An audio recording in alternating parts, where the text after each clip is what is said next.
That's right. You know how when Hollywood does a buddy movie, they always pair the dull, conservative, humorless character with the passionate, flamboyant, charismatic character? Well, that's what we're doing here, only with meat. So we're going to use some spicy chorizo sausage to make your grilled chicken skewers way more exciting and definitely way more delicious. So let's get started, and here's our not-so-secret ingredient, chorizo sausage. And the first thing we want to do here is trim a little bit of the ends off, which may seem like a little bit of a waste, but we want that surface area that comes in contact with the chicken to be exposed. So we'll trim a little bit off, and then I'm going to cut this in 8 equally sized pieces. And the reason for that is I'm going to do 4 of these skewers, and I'm going to put 4 pieces of sausage on each one.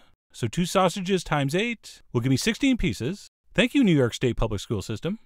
And I'm going to throw those pieces in a bowl, and then it's on to prep this soon-to-be way more exciting chicken breast. And just like the sausage, I know how many pieces I want on each skewer, which in this case is going to be 5. So out of each one of these breasts, I need to get 10 chunks. So I'm going to start by cutting that pointy end off. There's one. And then I like to find that seam right there. See that line? And if you flip it over, you can see it kind of divides the 2 sides of the breast. So I like to slice through right there. I think that just makes this easier to cut in uniform pieces. And then I'm going to go ahead and cut off that bottom piece there. So that makes 2 pieces. And then we'll go ahead and cut this smaller piece into 3, which gives us 5 total.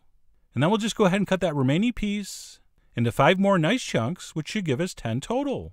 So really the key here is knowing how many pieces you want ahead of time, and also using a very deliberate divide and conquer technique for cutting it, so you can get the right number in relatively even sizes.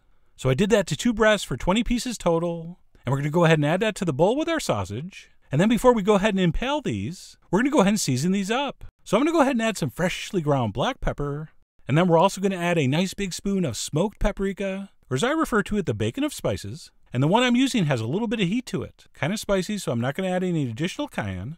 In case you're wondering, which many of you are, I'm also going to give it a very small splash of sherry vinegar and a little drizzle of olive oil. Not too much, we don't want flare-ups on the grill.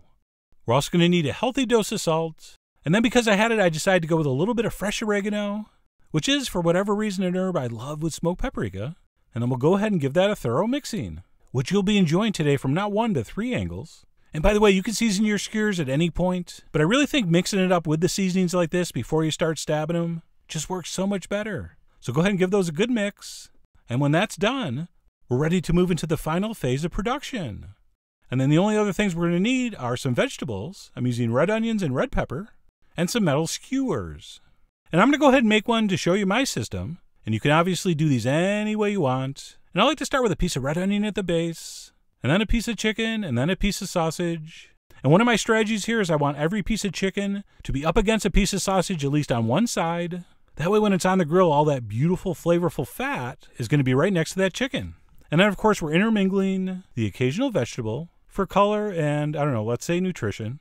And by the way, much like the human genome, I'll actually do a genetic sequencing for my kebabs. And for this one, it happens to be OCS-CPS-COS-CPS-COP. And of course what that stands for, starting from the base to the point, is onion, chicken, sausage, chicken, pepper, sausage, chicken, onion, sausage, chicken, pepper, sausage, chicken, onion, pepper. So that's how I organize and categorize my skewers. But like I said, you do it any way you want. You are the Ben-Hur of your chorizo chicken skewer. But this works for me, and I think has the perfect proportion of meat to veggie. And again, as you can see, we use that exact same order all the way through. And once those are on the skewers, let's go ahead and wrap it in plastic. And we'll toss that in the fridge to keep it cool while we build our fire. And speaking of cool, check it out. It's a Fonzie melon. Oh yeah, it's just like a regular melon, except if you bang it against a jukebox, it plays your favorite song. But anyway, keep those skewers in the refrigerator until your fire's ready, at which point we'll head outside and put these down on a nice hot charcoal fire and cook them until done to perfection.